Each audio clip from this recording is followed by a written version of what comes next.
Et salut à vous, j'espère que vous allez bien les badistes. Aujourd'hui, on va voir le point clé numéro 4 pour travailler vos revers fond de cours.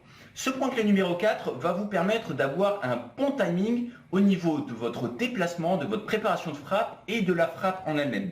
Puisque vous avez sans doute déjà remarqué que ce qui est généralement assez inconfortable quand on fait des revers fond de cours, c'est qu'on a l'impression qu'on ne peut pas mettre vraiment beaucoup d'amplitude, beaucoup de rotation au niveau du buste.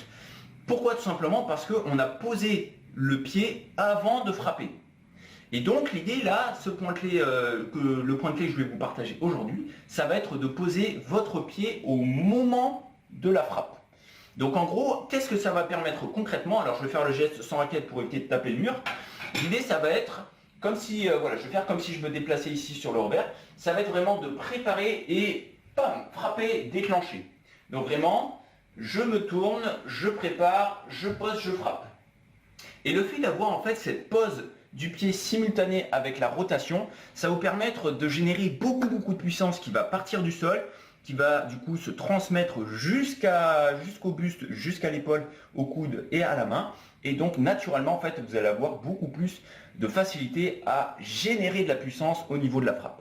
Donc ça c'est vraiment un point clé qui est essentiel, combiné bien sûr aux autres points clés vus précédemment. Et donc voilà, je vous invite à vraiment essayer de timer la pose du pied en même temps que la frappe.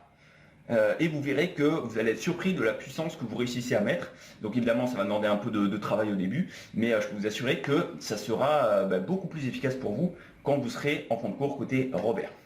Voilà, c'était le quatrième point clé pour travailler le revers fond de cours. Si vous avez aimé la vidéo et que vous voulez en avoir plus, n'hésitez pas comme d'habitude à mettre un petit like, à vous abonner. Et si jamais vous avez envie de savoir comment vous entraîner chez vous en toute autonomie pour atteindre le niveau R, donc si vous voulez connaître les fondamentaux, savoir pourquoi les travailler, comment les travailler et ensuite les appliquer sur le terrain, eh bien soyez patient puisque je vais sortir dans les semaines à venir de quoi vous permettre justement de progresser, d'avoir tous les contenus nécessaires pour progresser, pour atteindre le niveau R en toute autonomie, même si vous n'avez pas d'entraînement dans vos clubs.